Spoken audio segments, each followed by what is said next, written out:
به ناوی خدای گەورە مهربان ئامادە بوونی بەڕێز بەیانیتان باش زۆر بەخێر بێن.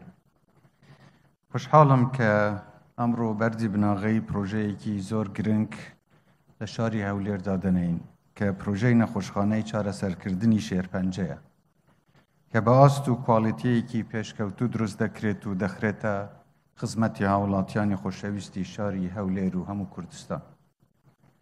ئێمە لە هەرێمی کوردستان چەند نەخۆشخانەیەکی تایبەت بە چارەسەری شێرپەنجەمان هەن کە خزمەتێکی زۆر بە هاوڵاتیانمان دەکەن. هەروەها نەخۆشەکانی دەرەوەی هەرێمی کوردستانیش بە تایبەتی لە ناوچەکانی دیکەی عێراق بۆ چارەسەر ڕوویان تێدەکەن. بۆیە بە پێویستی دەزانم سوپاس و پێزانینی خۆم ئاڕاستەی هەموو پزیشک و کارمەندانی ئەو نەخۆشخانانە بکەم بۆ ئەو ئەرکە پیرۆز و مرۆڤانەی کە ئەنجامی دەدەن. کارتی تەندروستیمان هێشتا خزمەت و چاکسازی زۆری پێویستە. لە سەرەتای کابینە چاکسازی لە سیستەمی تەندروستی لە یەکەم هەوڵەکانم بوو و ئەو مەبەستەش پرسمان بە پسپۆرانی دەرەوەی وڵاتیش کرد.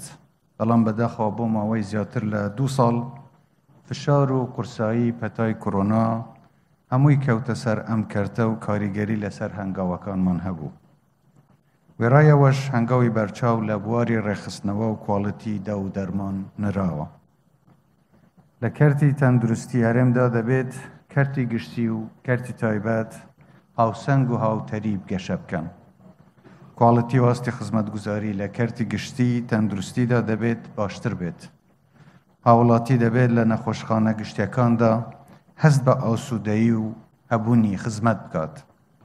هەندێک هەنگاوی کردەیمان لە بوارە دەست پێ کردووە و نووسینگەی خۆم ڕاستپاردووە کە بە هەماهەنگی لەگەڵ وەزارەتی تەندروستی وەک پرۆژەی تاقیکاری چەند نەخۆشخانەیەکی کەرتی گشتی پێش بخەن کە بە نەخۆشخانەی ڕزگاری کە یەکێکە لە گەورەترین نەخۆشخانەکانی کوردستان دەست بەم پرۆژەیە کراوە. بەڕێزان، ڕێژەی شێرپەنجە لەم ناوچەیەدا وەکو هەموو گیان زیادی کردووە. بۆیشە پێویستە بە وردی هەمکار لەسەر کەمکردنەوەی هۆکارەکانی توشبوون بکەین و هەمیش باشترین چارەسەرەکان بۆ نەخۆشەکانمان دەستەبەر بکەین. لە پێناو کەمکردنەوەی بارگرانی تێچووی چارەسەرکردنی نەخۆشیەکانی شێرپەنجەش ئێمە پاڵپشتی سندوقی تایبەت بە کۆمەککردنی توشبوانی شێرپەنجە دەکەین و هیوادارین کەرتی تایبەت و هاوڵاتیانیش بە پێی توانە یارمەتی ئەو سندوقە بدەن. حکوومەتی هەرێمی کوردستان هەموو توانای خۆی لە پێناو باشترکردنی دۆخی تەندروستی و بەرزکردنەوەی ئاست و کواڵیتی نەخۆشخانە و دامەزراوە تەندروستیەکانمان دەخاتە گەر.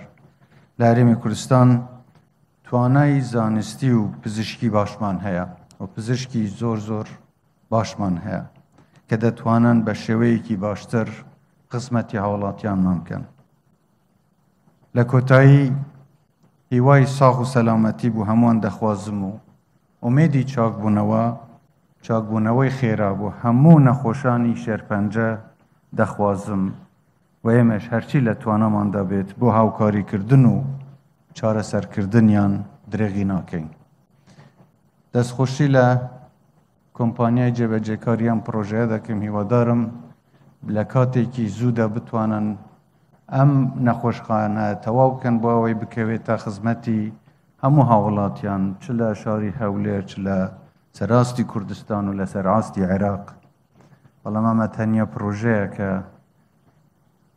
تەمەنا دەکەم و لەخوا دەخوازم ئینشاءڵڵە خەڵک مەجبور نەبێ سەردانی بکە. لە کۆتاییدا هیوادارم هەمووتان شاد و تەندروست بن، کوردستانیشمان هەر ئاواتان بێت.